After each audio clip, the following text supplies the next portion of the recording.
Hello students, कैसे हैं आप? आई होप सब बहुत बढ़िया होंगे। बच्चों, आज तक हम लोगों ने फंडामेंटल के अंदर जो सीखा है उसके आगे आज हम सीखने वाले हैं कि एडजस्टमेंट दो तरीके की होती है, जैसा कि हमने पहले डिस्कस किया था। एक जो आज से ठीक की जाएंगी, ठीक है, और एक with retrospective effect. Retrospective effect का मतलब क्या है कि ये जो हमारे पास में एडजस्टमेंट्स हुई हैं, ये एडजस्टमेंट इफेक्टिव होंगी कब से? पहले से, यानी कि जो हमने चेंजेस किए हैं ये चेंजेस इफेक्टिव होंगे किसी बैक डेट से।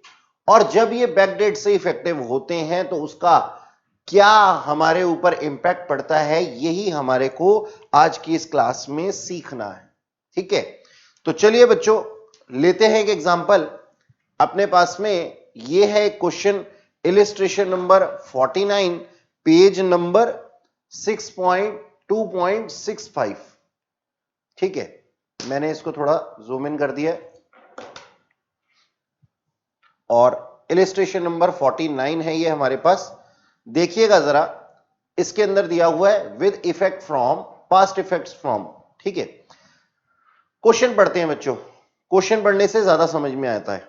देखिएगा, A and B are partners sharing profit and losses in the ratio of 3:2. At the end of the year, that is on 31st March 2018 पे after division of year profit divide करने के बाद में कुछ उनको याद आया। अब क्या याद आया ये हमें देखना है। They decided to take C into partnership firm with effect from 1st April 2015। यानी कि उन्होंने सोचा, कब सोचा? उन्होंने सोचा बच्चों, जब सोचा था तब क्या था? 31 मार्च 2018। और ये इफेक्टिव कब से हुआ है? ये इफेक्टिव हुआ है 1 अप्रैल 2015। यानी कि हम क्या कहने वाले हैं? हम ये कहने वाले हैं कि हमारे जो चेंजेस है ना वो इफेक्टिव होने वाले हैं 2015 से। 1 अप्रैल 2015 मतलब 15-16 से हमारे चेंजेस जो हैं वो एप्लीकेबल होने वाले हैं। और ये चेंजेस हुए कब हैं? 31 मार्च 2018 में। चलिए आगे देखते हैं। As C was getting annual salary 45,000, was getting यानी कि आज से पहले वो क्या कर रहा था जी? सैलरी ले रहा था कितनी? 45,000।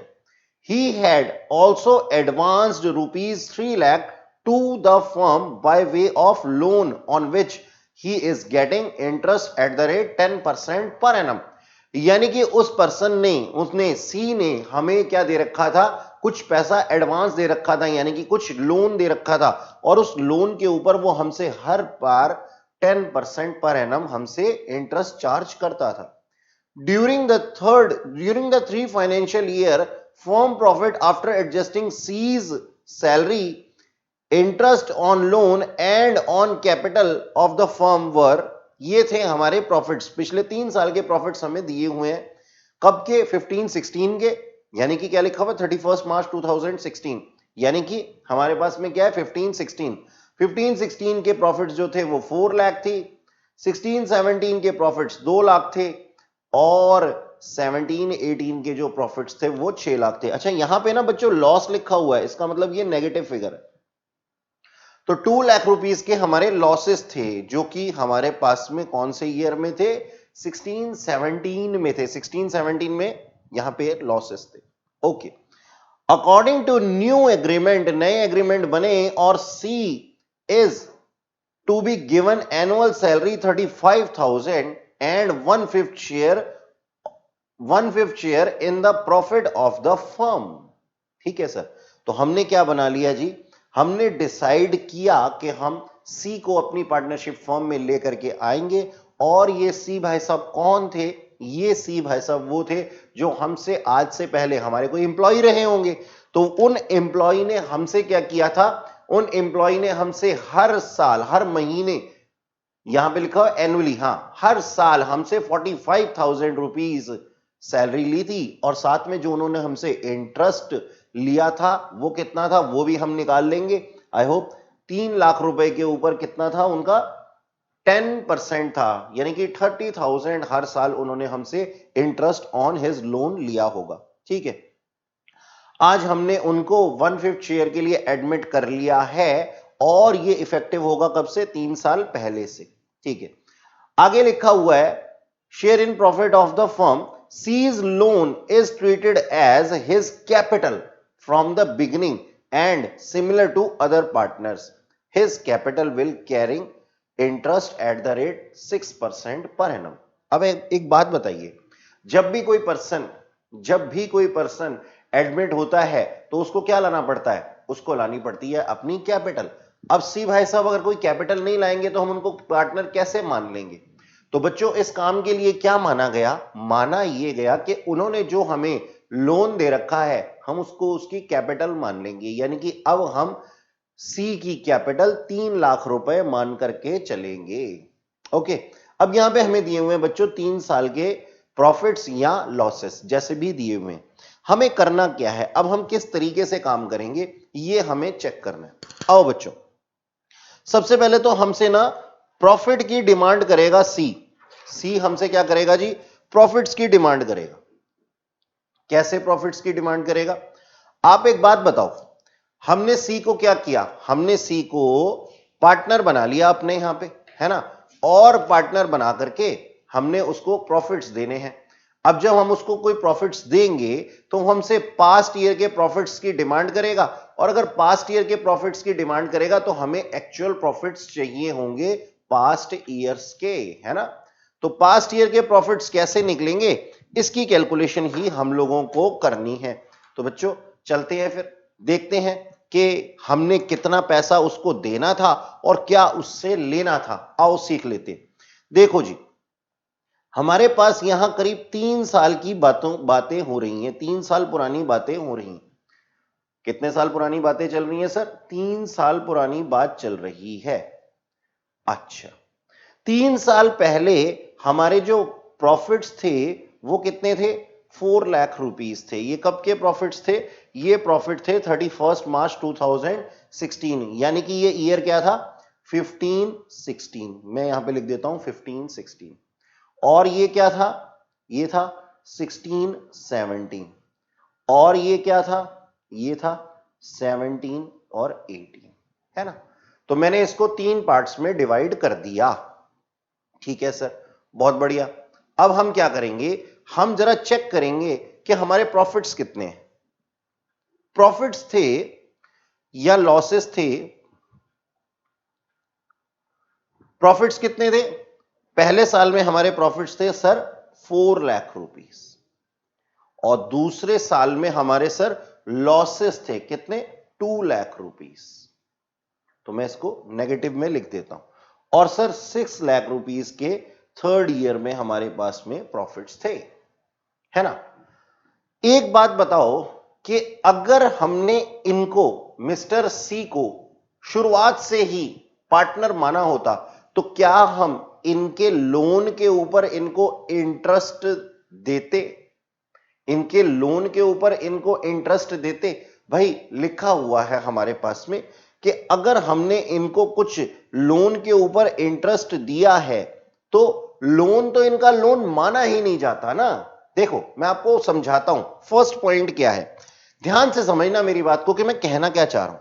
बच्चों देखो, मान लो इनकी ये कैपिटल होती, अगर 3 लाख रुपए का इनका ये लोन ना होता, कैपिटल होती, तो क्या हम इसको इंटरेस्ट ऑन लोन के नाम से जानते? नहीं सर, इंटरेस्ट ऑन लोन थोड़ी होता तब तो ये क्या होता है? इंटरेस्ट ऑन कैपिटल होता। और लिखा हुआ एग्रीमेंट के अंदर कि इंटरेस्ट ऑन कैपिटल कितना मिलने वाला है सर? 6% मिलने वाला है।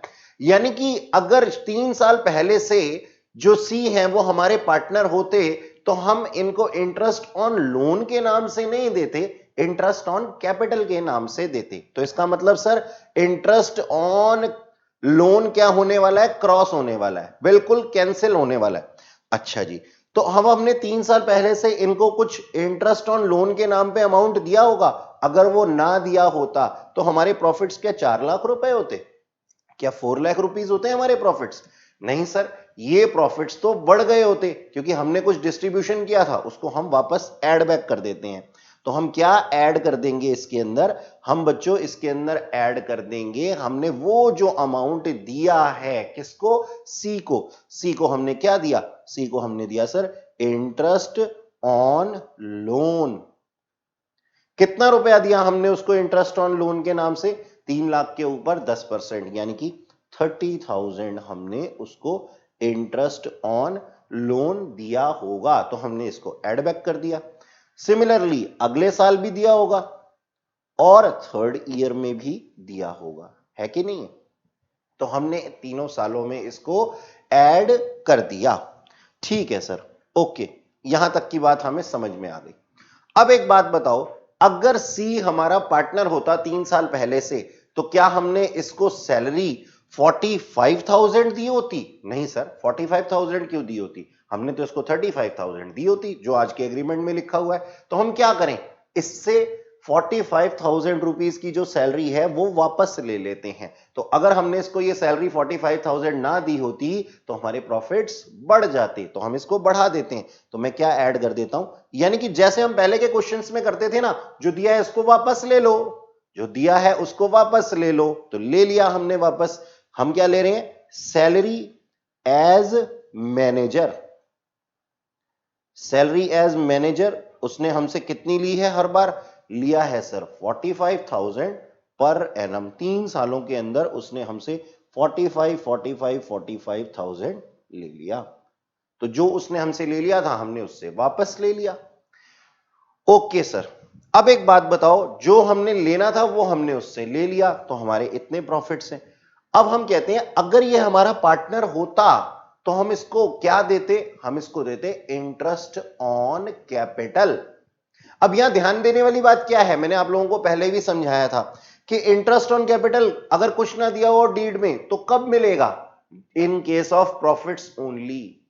इंटरेस्ट ऑन कैपिटल कब मिलेगा जी, इंटरेस्ट ऑन कैपिटल मिलेगा सर जब क्वेश्चन में डीड के अंदर दिया हुआ होगा तब मिलेगा, और अगर प्रॉफिट्स हैं तब मिलेगा। यानी कि इन केस ऑफ लॉसेस हम इंटरेस्ट ऑन कैपिटल नहीं देते। तो सर सिंपल सी बात है, सेकेंड ईयर के अंदर हम इंटरेस्ट ऑन कैपिटल इसको नहीं देने वाले। तो एज अ पार्टनर जो इसको मिलना चाहिए था वो हम क्या कर देते हैं, डिडक्ट कर देते हैं। यानी कि अगर साल 2015-16 में हमने इसको as a partner interest on capital दे दिया होता, as a partner interest on capital, तो हमारे प्रॉफिट्स कितने होते, हमारे प्रॉफिट्स कम हो जाते। अब इसकी कैपिटल कितनी थी सर, इसकी कैपिटल थी सर 3 लाख रुपीस। जो इसका लोन था अगर हम इसको कैपिटल मान लें और उसके ऊपर 6% हम इंटरेस्ट दे दें तो ये बनता है कितना, 18,000 रुपीस, है ना, 18,000 रुपीस। और सेकेंड ईयर में हम इसको इंटरेस्ट नहीं देने वाले कैपिटल पे, क्यों, क्योंकि उस साल तो हमें लॉसेज हुए हैं। थर्ड ईयर हम इसको इंटरेस्ट दे देते कितने, 18,000 रुपीस। तो 18,000 ये हमसे ले लेता। अच्छा, अब सोच करके देखो, ये हमसे सैलरी के साथ इंटरेस्ट ऑन कैपिटल के साथ में क्या लेता, सैलरी भी लेता एज अ पार्टनर। कितना, वहां डीड के अंदर लिखा हुआ है कि 35,000, तो हम कहते हैं एज अ पार्टनर सैलरी। ठीक है सर, तो हम इसको सैलरी दे देंगे। सैलरी कितनी लेता ये, 35,000 लेता। लेकिन याद है ना वो रूल कि पार्टनर को सैलरी नहीं मिलेगी इन केस ऑफ लॉसेस। ठीक है जी, तो हमने इसको क्या कर दिया, डैश लगा दिया, क्योंकि सेकेंड ईयर में तो हमारे पास में लॉसेस हैं, और थर्ड ईयर में हमने इसको 35,000 की सैलरी फिर से दे दी। तो हमारे एक्चुअल प्रॉफिट्स निकल करके आ गए, हमारे एक्चुअल प्रॉफिट्स निकल करके आ गए कितने, पहले साल के 4,22,000, दूसरे साल के हमारे लॉसेस क्या हो गए सर, कम हो गए।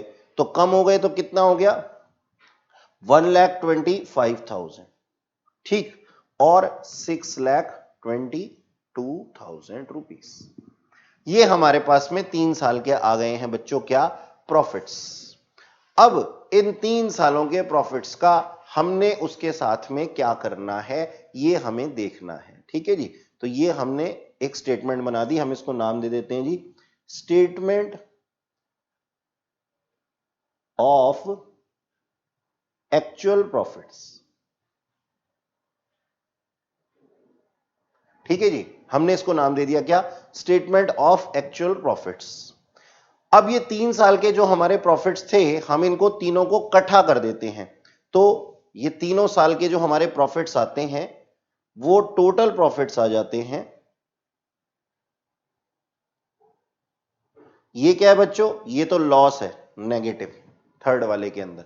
तो ए प्लस बी प्लस सी करने से हमारे पास में टोटल जो प्रॉफिट्स आ जाते हैं वो आ जाते हैं 9,19,000 रुपीज के।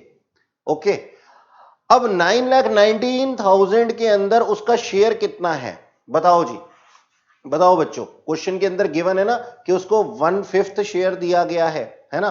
तो हम क्या करते हैं जी, शेयर ऑफ सी, देखो बनाते हैं हम शेयर ऑफ सी 1/5 ऑफ 9,19,000। तो 9,19,000 का जो 1/5 आ जाता है वो आता है 1,83,000 रुपीज, 1,83,800 रुपीज। ठीक है, 1,83,800 रुपीज जब हमारे पास में आता है तो अब हम इसके अंदर क्या करने वाले हैं, हम इसके अंदर देने वाले हैं उसको क्या, दो चीजें। अब ये तो उसके एडजस्टेड थे, यानी कि ये तो थे क्या, adjusted profits, C's share, share of C in adjusted profits. एक तो ये चीजें मिलने वाली हैं, ये एडजस्टेड प्रॉफिट मिलने वाले हैं सी को, है ना। और साथ में क्या मिलने वाला है, और साथ में मिलने वाली है क्या, interest on capital. Interest on capital कितने मिलने वाले, 3 साल के इंटरेस्ट ऑन कैपिटल। ठीक है, इंटरेस्ट ऑन कैपिटल कितना मिलने वाला था उसको देखो, अभी अभी हमने किया था ना, ये देखो इंटरेस्ट ऑन कैपिटल मिलने वाला था 18,000 और 18,000 यानी कि 36,000 उसको मिलने वाला था। और साथ में मिलने वाली थी क्या, salary, salary as a partner, और वो 2 सालों में मिलने वाली थी, है ना। वो कितनी मिलने वाली थी, 35 और 35, यानी कि 70,000 की सैलरी भी मिलने वाली थी। ठीक है बच्चों, देखो बिल्कुल भी कंफ्यूज नहीं होना, हमने यहां पे क्या निकाले थे, प्रॉफिट्स निकाले थे, ये हमारे प्रॉफिट्स थे, एक्चुअल प्रॉफिट्स। ठीक है, तो उसके अंदर हमने कुछ एडजस्टमेंट्स की थी। ठीक है, अब हमारे को क्या मिल रहा है, हम ये देख रहे हैं कि जी सी को हमें देना क्या है, पिछले 3 सालों के हिसाब से हमें क्या देना है सी को, हमें ये सब चीजें देनी है। तो उसका बनता कितना है, उसका बनता है 2,89,800 रुपीज, ये इसके बनते हैं जी। ठीक है, एज अ पार्टनर। ओके, तो यहां पे मैं लिख देता हूं ऊपर heading, amount to be paid to C as a partner. ठीक है जी, एज अ पार्टनर हमें उसको इतना देना चाहिए था। ओके, अब हम क्या करेंगे जी, एक चीज तो हमने ये कंप्यूट कर ली एज अ पार्टनर, दूसरा हम कंप्यूट करेंगे amount already paid, already paid to C as a manager. भाई आपने मैनेजर बनके हमसे क्या क्या लिया था, तो वो भी तो हिसाब हम रखेंगे ना। हमने सैलरी दी थी जी, सैलरी नंबर 1 क्या दिया था, सैलरी दी थी फॉर 3 इयर्स, 3 साल की हमारी सैलरी कितनी बनती थी उनके पास में, देखो अभी हमने निकाली थी यहां पे 45 45 45। ठीक है, तो ये टोटल हो जाएगा हमारे पास में 1,35,000, 1,35,000 हमने उसको 3 सालों की सैलरी दी थी। और हमने क्या दिया था, इंटरेस्ट ऑन लोन दिया था, इंटरेस्ट ऑन लोन दिया था फॉर 3 इयर्स, 3 साल के लिए इंटरेस्ट ऑन लोन कितना था, ये रहा 30 30 और 30, यानी कि 90,000 का हमने आपको इंटरेस्ट ऑन लोन भी दिया था। तो टोटल हमने आपको कितनी पेमेंट कर दी है अभी तक, 2,25,000 रुपीज। ओके, 2,25,000। अब एक बात बताओ, हमने आपको देना कितना था? हमने आपको एज अ पार्टनर इतना देना था, और हमने आपसे एज अ मैनेजर लेना कितना है? पुराना जो है उसको वापस छीन लेंगे, तो इतना हमने आपसे लेना है ना? तो अब क्या हो जाएगा जी? अब देखो, लेने वाला अमाउंट जो है वो कम है, देने वाला अमाउंट ज्यादा है, तो इसका मतलब हम क्या बोलेंगे जी कि हम इसको अमाउंट को देंगे किसको? सी को, यानी कि पार्टनर को, नए पार्टनर को देंगे। Amount to be given to C, कितना? 2,89,800 माइनस 2,25,000। तो ये जो अमाउंट है बच्चों, ये आ जाता है 64,800 रुपीस। अब एक बात बताओ, 64,800 रुपीस जो है वो कहां से देंगे? किसको देंगे? हम सी को देंगे। और सी को हम कहां से देने वाले हैं? सर देखो, क्वेश्चन के अंदर जो गिवन था ना, सी को कौन देने वाला है? फर्म देने वाली है। अब फर्म कौन थी? फर्म थी सर ए और बी। ए और बी की अपनी रेशो कितनी थी? 3:2। तो ये जो हमारे पास में अमाउंट है ना 64,800, ये सी को मिलेंगे और देंगे कौन? ए और बी। और किस रेशो में? 3:2 की रेशो में। 3:2 की रेशो में, ठीक है। अब 3:2 की रेशो में जितना भी अमाउंट बन जाएगा वो क्या करेगी? हमारी फर्म हमें सी को देगी, ठीक। तो ये हम क्या नाम है इस तरीके से डिस्ट्रीब्यूशन करने वाले हैं। ए के हिस्से में जो आएंगे वो आएंगे 38,880 रुपीस। 38,880 रुपीस, ठीक है। और बी के पास में, बी के हिस्से में जो आएंगे वो आएंगे 25,920 रुपीज। ये दोनों इनको, ये दोनों पे करेंगे किसको? सी को, ठीक है ना, सी को पे करेंगे। अच्छा, अब बात आई बच्चों हमारी जर्नल एंट्रीज की। तो जर्नल एंट्रीज किस तरीके से बनाई जाएंगी? देखो देखो जी, सबसे पहले तो हम क्या करेंगे? हम कन्वर्जन करेंगे। हम कन्वर्जन करेंगे किस चीज का? उसके लोन का, सी के लोन का। अब एक बात बताओ, सी के लोन का जब हम कन्वर्जन करेंगे तो सी का लोन हमारे लिए क्या था? एक लाइबिलिटी थी। अब वो लाइबिलिटी क्या हो जाएगी? खत्म हो जाएगी। तो कन्वर्ट होकर के लाइबिलिटी किस में है? लाइबिलिटी में ही कन्वर्ट हो रही है, यानी कि लोन कैपिटल में ट्रांसफर हो रहा है। भाई लोन भी लाइबिलिटी है और कैपिटल भी लाइबिलिटी है, तो होने क्या वाला है? लोन खत्म होने वाला है और कैपिटल एग्जिस्टेंस में आने वाली है। तो लोन यानी कि लाइबिलिटी खत्म होगी तो लाइबिलिटी क्या हो जाएगी? डेबिट। और कैपिटल यानी कि लाइबिलिटी अगर एग्जिस्टेंस में आएगी तो वो क्या हो जाएगी? क्रेडिट। तो हम क्या बनाएंगे जी? Entry, simple C entry. क्या एंट्री है हमारे पास? C's loan account debit to, अब नया कैपिटल आ रहा है ना, तो सीज कैपिटल अकाउंट। देखो, थोड़ी देर पहले जो मैं आप लोगों को बता रहा था वो क्या बता रहा था कि लोन अपने आप में एक लाइबिलिटी है और कैपिटल भी बिजनेस पॉइंट ऑफ व्यू से लाइबिलिटी है।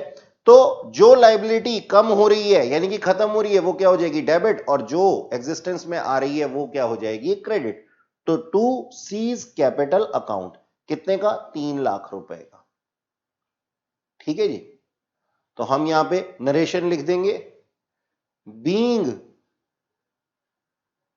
Loan of C converted into C's capital, ठीक है जी। Okay, okay sir. अब जो उन्होंने दिया है, ए और बी ने दिया है सी को, उसके लिए क्या होने वाला है? ए और बी का पैसा जा रहा है सी के पास, यानी कि ए और बी की कैपिटल क्या हो रही है? कम हो रही है। और अगर ए और बी की कैपिटल कम होगी तो ए और बी का अकाउंट क्या हो जाएगा सर? डेबिट हो जाएगा। तो हम एंट्री क्या बनाएंगे? A's capital account debit, A's capital account debit, B's capital account debit to C's capital account. C के पास पैसा जा रहा है, सी और अमीर हो रहा है, तो सी का अकाउंट क्या हो जाएगा सर, क्रेडिट हो जाएगा। जिसको मिलता है पार्टनर को वो क्या हो जाता है, क्रेडिट हो जाता है। अच्छा जी, कितना कितना पैसा मिला था, ए से मिला है 38,880 रुपीस और बी से मिले हैं 25,920 रुपीस और सी के को टोटल मिला है 64,800 रुपीस। ठीक है जी, ओके। तो हम यहां पे लिख देंगे being the excess credit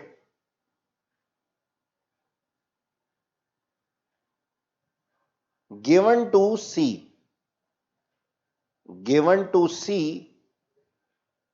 which is borne by A and B in the ratio of 3:2। ठीक है बच्चों, इस तरीके से हमने एक नरेशन लिख दी।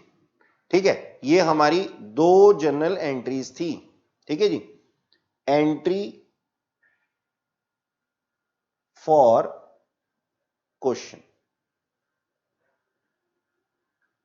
ठीक है, तो आई होप आप लोगों को ये समझ में आया होगा कि अगर हम पुराने इफेक्ट से किसी को लेते हैं तो उसके अंदर किस तरीके से हमें क्वेश्चन को करना है। पुराने इफेक्ट से अगर हम लेते हैं तो सिंपल हमारे को क्या करना पड़ता है, हमारे को पास्ट ईयर के एक्चुअल प्रॉफिट्स कैलकुलेट करने पड़ते हैं। क्योंकि देखो, जो नया पार्टनर एडमिट होगा वो पुराने प्रॉफिट्स से अगर एडमिट हुआ है तो पुराने एक्चुअल प्रॉफिट्स के हिसाब से मांगेगा ना वो हमसे अमाउंट। तो हम क्या करते हैं, सबसे पहले तो फिक्स करते हैं कि हमारे एक्चुअल प्रॉफिट्स कितने थे, तो वो एक्चुअल प्रॉफिट्स हमने फिक्स कर लिए और एक्चुअल प्रॉफिट्स फिक्स करने के बाद में हमने उसको उसका शेयर दे दिया। और साथ में और भी चीजें थी, ये देखो हमने क्या किया जी, सी को एज अ पार्टनर हमने एक तो पुराने शेयर देने थे और साथ में उसका कैपिटल के ऊपर इंटरेस्ट भी देना था। ठीक है, और सैलरी भी देनी थी, वो हमने निकाल लिया। ठीक है, तो हमने जो एज अ पार्टनर देना था उसको वो हमने निकाल लिया, कितना 2,89,800। और जो एज अ मैनेजर हम उसको दे चुके थे वो हमने उससे वापस ले लिया, यानी कि 2,25,000। भाई अब होगा क्या, अब होगा ये कि उसका नेट अमाउंट निकल करके आएगा, या तो वो हमसे लेगा या तो वो हमें देगा। अब इस क्वेश्चन के अंदर क्या आया, इस क्वेश्चन के अंदर सिंपल सी बात आई कि सर लेने वाले जो पैसे थे वो ज्यादा थे और देने वाले जो पैसे थे वो कम थे, तो हमारे पास में लेने वाला अमाउंट आया, सी को हमने देना था यानी कि फर्म ने देना था, यानी कि सी रिसीव करेगा और फर्म पे करेगी। तो अब फर्म का मतलब क्या है, फर्म का मतलब है रिमेनिंग पार्टनर यानी कि ए और बी। तो अब इन दोनों ने मिल करके सी को 64,800 रुपीस दे दिए, जिसमें इनके शेयर में इतना इतना पैसा आया।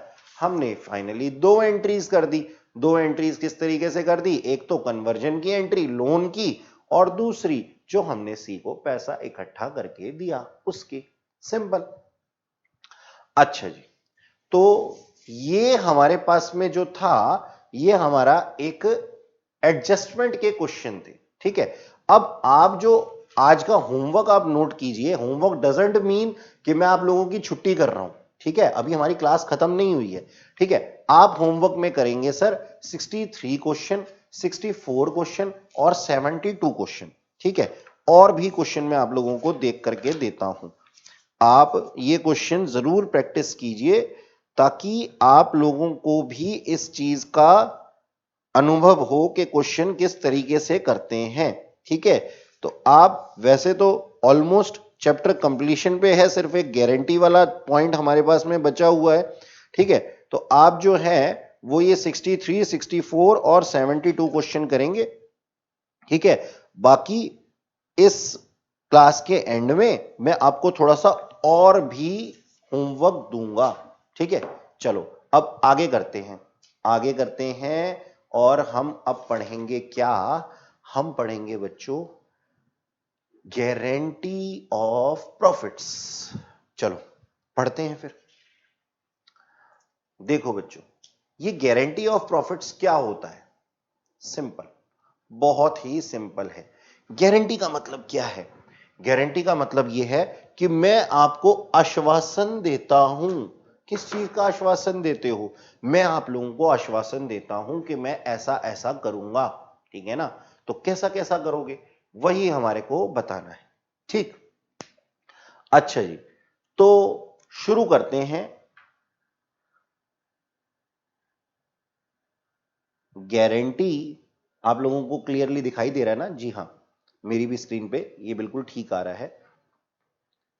गारंटी ऑफ प्रॉफिट्स, ठीक है? ये है हमारा अब जो हमने पढ़ना है। थोड़ा सा बड़ा कर दिया मैंने इसको। Guarantee of profits. अब बच्चों ये गारंटी का मतलब होता है आश्वासन, तो अब हम इसको देखने वाले हैं। अब ये गारंटी कई तरह की होती है बच्चों। कई तरह की कैसे होती है? कभी कभी क्या होता है, हम गारंटी जो है वो किसी एक पार्टनर को देते हैं, ठीक है? यानी कि गिवन टू ए पार्टनर, हमने एक पार्टनर को गारंटी दे दी, सबने मिलकर के एक गारंटी दे दी कि इतना तो हम आपके लिए कर ही देंगे। अच्छा, या फिर क्या होता है, एक पार्टनर ने फर्म को गारंटी दे दी कि आप इस चीज का आश्वासन रखें, मैं आपके लिए इतना तो करूंगा ही। अब ये दोनों चीजें समझते हैं, आगे फर्दर क्या होता है। तो मैंने क्या बोला? मैंने ये बोला, देखो अब इसको बना लेते हैं ऑन पेपर ताकि हमें याद रहे ये बातें। देखो बच्चों, हमारे पास में क्या है? Guarantee given to a partner, ठीक है जी? एक पार्टनर को हमने दे दी। और दूसरा क्या होता है?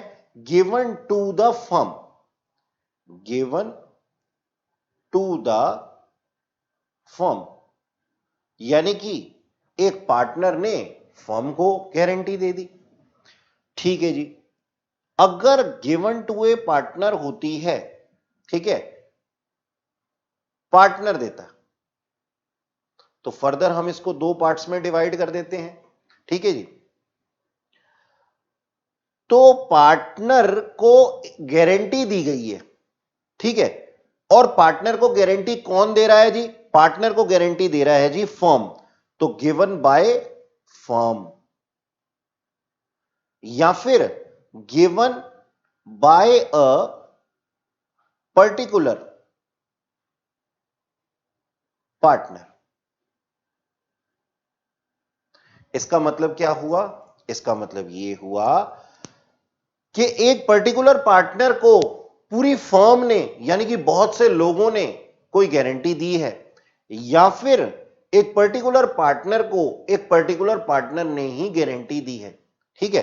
जैसे मान लीजिए सबने मिलकर के किसी एक पार्टनर को कोई गारंटी दी, तो बाय फर्म का मतलब क्या हुआ?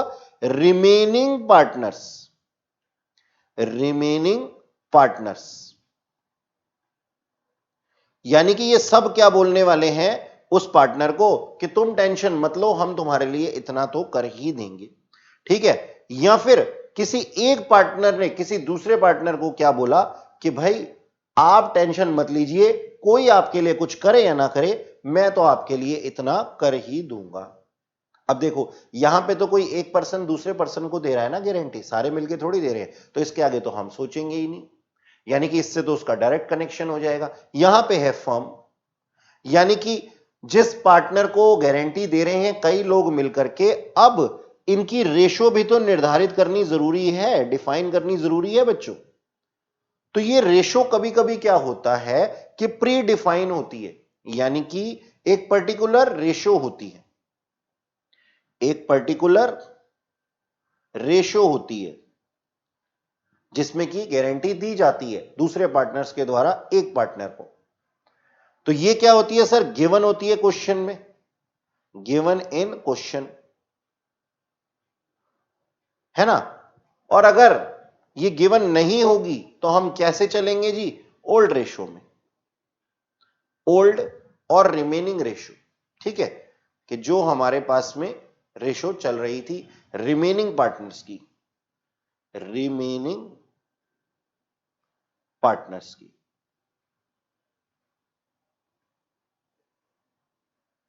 ठीक है जी, तो ये है हमारे पास में एक गारंटी का चार्ट।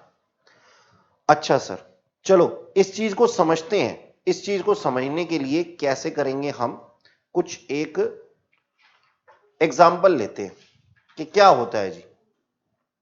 देखो, हमारे पास में मान लीजिए ए और बी, ए एंड बी दो पार्टनर थे, और दो पार्टनर्स, ये देखो स्क्रीन पे क्लियर है, ठीक है। ए और बी दो पार्टनर थे जिनकी की शेयरिंग रेशियो कितनी थी, 2:1। ठीक है, 2:1 की इनकी पुरानी शेयरिंग रेशियो थी।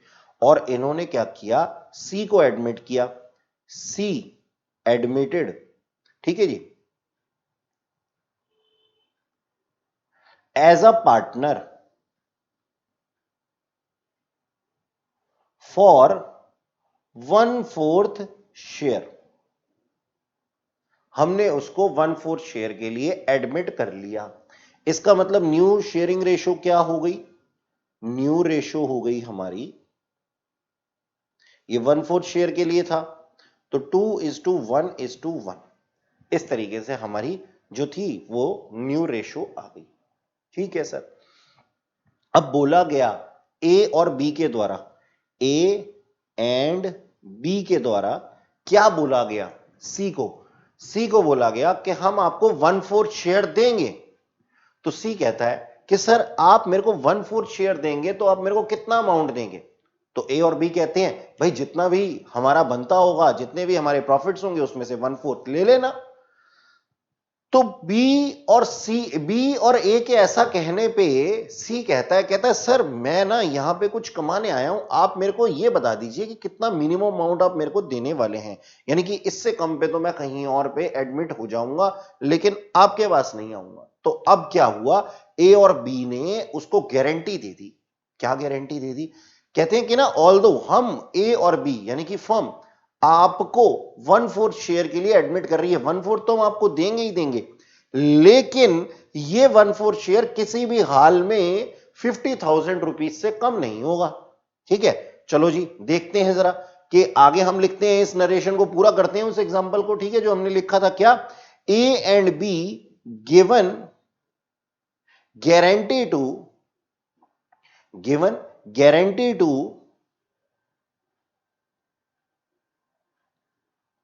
To C that profits can't less than 50,000 as his share in profits। यानी कि उन्होंने अश्योरेंस दे दी उसको कि आपका 1/4 शेयर कितना भी कम हो लेकिन 50,000 से कम नहीं होगा। चलो जी ये तो काम बढ़िया हो गया। अब क्या हुआ आगे जाकर के, अब वादा तो इन्होंने कर लिया, वादा तो इन्होंने कर लिया, लेकिन बाद में ना ए और बी क्या सोच रहे हैं अलग से, ए एंड बी क्या सोच रहे हैं, वो ये सोच रहे हैं कि भाई हमने इससे वादा तो कर दिया, लेकिन अब हमारे को क्या करना पड़ेगा। मैं यहां लिख देता हूं word, thinking that profits should be ₹2 lakh every year।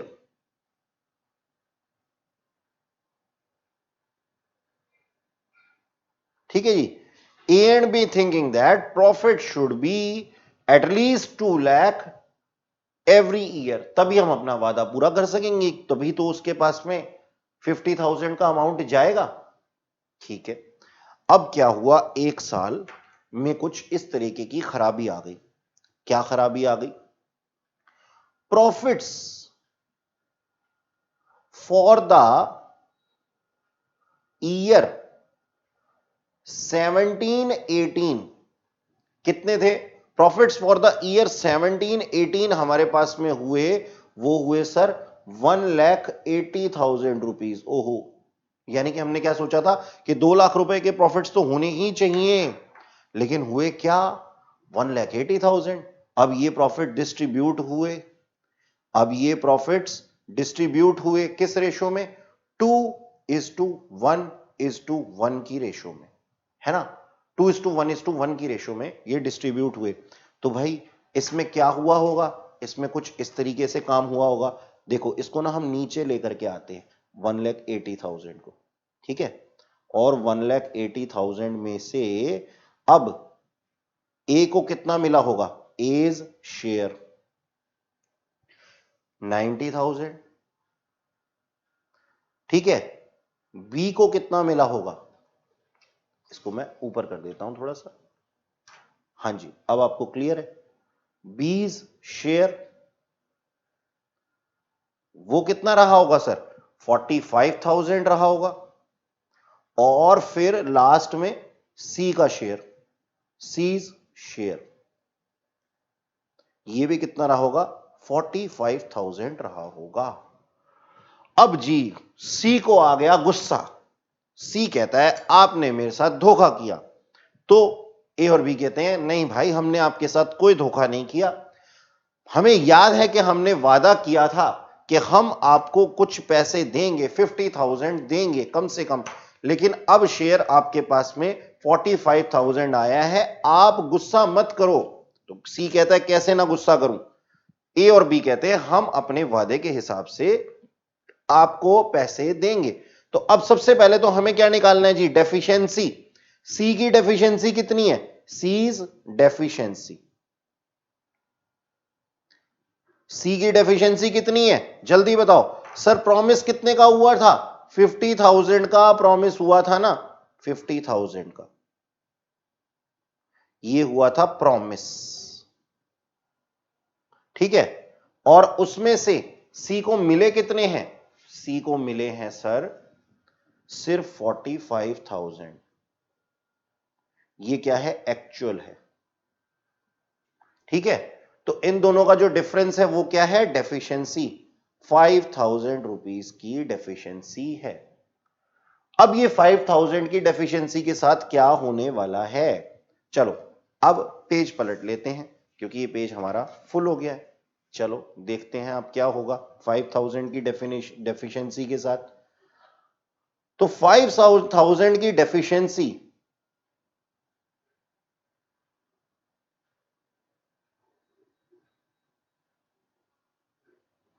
5,000 की जो डेफिशिएंसी थी, ठीक है? मेरी स्पेलिंग थोड़ी मिस्टेक हो गई है, लेकिन कोई बात नहीं, हम यहां पे इंग्लिश का विशिष्ट ज्ञान बांटने के लिए नहीं बैठे हैं। अब मैं इसकी कटिंग नहीं कर रहा हूं बार बार, ठीक है? चलो चलो चलो अपने पॉइंट पे आते हैं।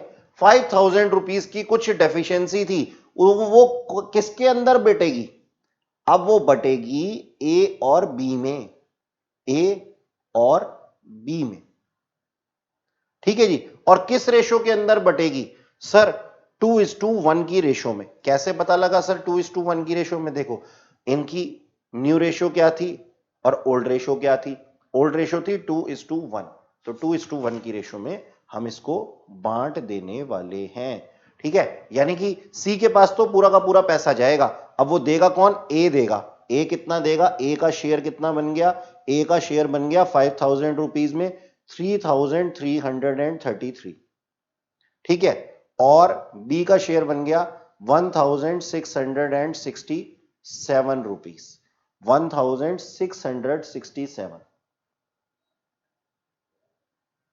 ठीक? ये बी का शेयर बन गया। अब ए और बी का शेयर मिलाकर के कितना बन रहा है सर? 5,000। वो किसको चला जाएगा? वो चला जाएगा हमारे सी भाई साहब के पास में। तो हम क्या कहते हैं? सी will get rupees 3,333 from A and rupees 1667 from B, and total of C will be rupees 5,000 plus 45,000 पुराना 50,000 रुपीस, है ना। 50,000 रुपए पूरे मिल गए, ठीक है, सी को। तो अब होगा क्या, होगा ये कि भैया जितना भी अमाउंट मिल रहा था ना, ये देखो ए को, बी को और सी को, ये कुछ अलग हो जाएगा।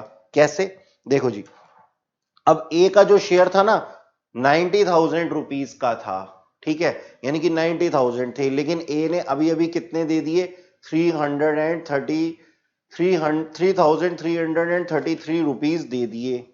तो हम यहां पे माइनस कर देंगे, ए के अकाउंट में कितना 3,333, और बी के अकाउंट में कितना माइनस हो जाएगा, ये देखो सर, ये रहा बी का अमाउंट 1667, 1667 सर, ये भी आप ले लो बी से।